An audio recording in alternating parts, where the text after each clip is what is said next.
हमने आज का दिन प्रार्थना के साथ शुरू किया। मंदिर में जाके आए, पूजा घर में गए, आराधना स्तुति की और आज के दिन की हमने शुरुआत की। आज हमारे घर के आसपास कहाँ क्या है कुछ देखा, कुछ दिखाई दिया? कुछ नहीं। हम व्यस्त हैं हमारे काम में, हमारे परिवार में, हमारे बच्चों में, हमारे जॉब में, सर्विस में, धन कमाने में हम व्यस्त हैं। इतना व्यस्त कि प्रभु जो दिखाना चाहता है हम नहीं देखा। भाई और बहनों, प्रभु हमारे आसपास ऐसी चीज़ों को ला रहे हैं जिन्हें देखकर हमें समझना है कि प्रभु हमसे क्या चाह रहे हैं। कभी कोई भिखारी आया है, कभी कोई साधु संत आया है, कभी कोई ज़रूरतमंद आया है। क्या किया भाई? सिर्फ माला जपा, प्रार्थनाएं की, प्रभु के दर्शन के लिए तीर्थों पे गए। अरे हमारे आसपास, हमारे पड़ोसी, हमारे साथ रहने वाले, हमारे घर के बाहर, हमारी दहलीज पे कौन कौन आके निकल गया है? प्रभु किस रूप में आके चला गया है? हम अभी तक वरदान के लिए प्रार्थना कर रहे हैं। परमेश्वर ने एक छोटा सा दृष्टांत दिया। यहाँ जो कर रहे हैं अनदेखी, उसका अंत में क्या होने वाला? हम अनदेखी कर रहे हैं, सबसे बड़ी गलती कर रहे हैं। एक दृष्टांत के द्वारा प्रभु यीशु ने सुंदर व्याख्या की। एक धनी व्यक्ति था, बड़े ऐशो आराम में रहता था, कोई कमी नहीं।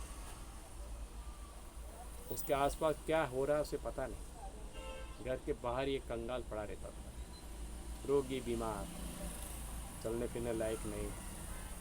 वो जब खाना खाता, परिवार के साथ मौज मस्ती करके निकल जाता, नौकर उसका झूठन वूटन कचरा इकट्ठा करके बाहर फेंक देते, लोग बाग उसको उठा के वहाँ रख देते और कुछ खा लेते।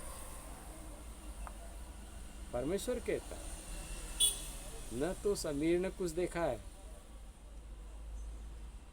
और न हमने कुछ देखा। एक ही बात। परमेश्वर कहता है, अमीर ने देखा होता तो उसकी व्यवस्था करता, दया, कृपा, दान, पुण्य कुछ करता। हमने भी हमारे आसपास कईयों को देखा। हम दान कहाँ देते हैं? जहाँ पहले ही बहुत कोई कमी नहीं है। व्यवस्था ट्रस्ट के लिए, समितियों में, बड़े बड़े मंदिरों में, बड़ी बड़ी जगहों पर क्या हो रहा उस दान का? घपले आते सारे। कहाँ देना है प्रभु बता रहे। समझो, उस व्यक्ति ने जो अमीर था कुछ नहीं किया, एक दिन मर गया, मर गया तो न्याय हुआ, आग की चीर में डाल दिया। एक दिन कंगाल मर गया, परमेश्वर ने उसका स्वागत किया। इब्राहिम की गोद में, परमेश्वर के संतों की श्रेणी में उसे लिया गया। कितनी बड़ी! क्यों? उसने तो ऐसा कोई पूजा पाठ नहीं की, दान पुण्य नहीं किया, कोई धार्मिक काम नहीं की, कोई व्यवस्थाओं का कोई ऐसा नहीं किया, कोई प्रचार नहीं किया। क्यों? जिस स्थिति में प्रभु ने रखा उसमें उसने समर्पण भाव से धन्यवाद देते हुए जीवन दिया। ये था उसका कर्म। अमीर ने सब कुछ होते हुए सब कुछ कर सकता था, अपने तरह का जीवन बिताया। उसका अंत में वो कहता है, प्रभु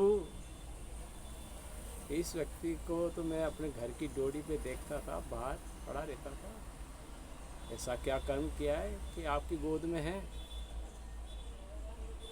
परमेश्वर क्या कहता, क्या कहा, क्या कहा होगा? हम समझ सकते हैं। उस अमीर व्यक्ति ने सब कुछ होते हुए अनदेखा किया, वो पूरा जीवन आराम से बिताया अपनी मर्जी से, प्रभु के लिए नहीं। उस व्यक्ति ने कुछ भी नहीं था, फिर भी प्रभु के लिए जिया, जैसी जिंदगी दी। धन्यवाद प्रभु। नफरत नहीं की, घृणा नहीं की, किसी का बुरा नहीं कहा, गाली गलौज नहीं की, उस अमीर व्यक्ति के लिए कोई भी भाव नहीं रखा। परमेश्वर कई बातों से हमें समझाना चाहता है, हमारे आसपास का जीवन। अमीर क्या कहता है, मैं जल रहा हूँ, इस व्यक्ति को भेज, एक उंगली मेरे जीभ पर रख दे तो मैं राहत पा। बड़ा आनंद। कठिन भाई, देखो आग का भाई है नहीं। हम धार्मिक हैं, हमें भाई पा। हम प्रभु को चंदा देने वाले हैं, प्रभु का धार्मिक काम करने वाले, व्यवस्था करने वाले हैं, प्रभु के लोग हैं, विश्वासी हैं, हमें भाई कहाँ। भाई और बहनों, भाई डालो, भाई भाई भाई रहेगा तो हम कुछ करेंगे। परमेश्वर का भय नहीं है, तुम्हारा जीवन बर्बाद है, अमीर की तरह चले जाएंगे आग की चीज। प्रभु ने क्या कहा, तुम्हारे और इस व्यक्ति के बीच में बड़ी खाई है, इस खाई को पार नहीं किया जा सकता। तुमने जैसा किया वैसे भर रहे हो, और इसने जैसा किया आनंद मनाया प्रभु की गोद में। इसीलिए प्यारे भाई और बहनों, वो व्यक्ति कहता है मेरे 5 भाई और हैं, प्रभु उन तक तो कुछ पहुंचाओ, कुछ उनको शिक्षा दो, यहाँ से कोई जाए तो समझे। उन्होंने कहा जो जीवितों की नहीं समझ रहे हैं, धर्म ग्रंथ की नहीं समझ रहे हैं, धर्म पुजारियों की, गुरुजनों की नहीं समझ रहे हैं, वचन से नहीं सुन रहे हैं, इधर सुन रहे हैं उधर निकाल रहे हैं, ऐसे व्यक्तियों को अगर वो यहाँ से भी जाएगा तो वो कहाँ समझेंगे। हम समझेंगे, हमें आपको समझना आज परमेश्वर के नाम हमें अपना जीवन बदलना है, दृष्टि बदलनी है, कर्म बदलना है, तब हम प्रभु की गोद में आने के लायक हैं। भारी व्यवस्था से, अंतर्मन से, हृदय से, आत्मा से। प्रभु कहता है आत्मा सच्चाई से आने वाला पसंद करता है। जय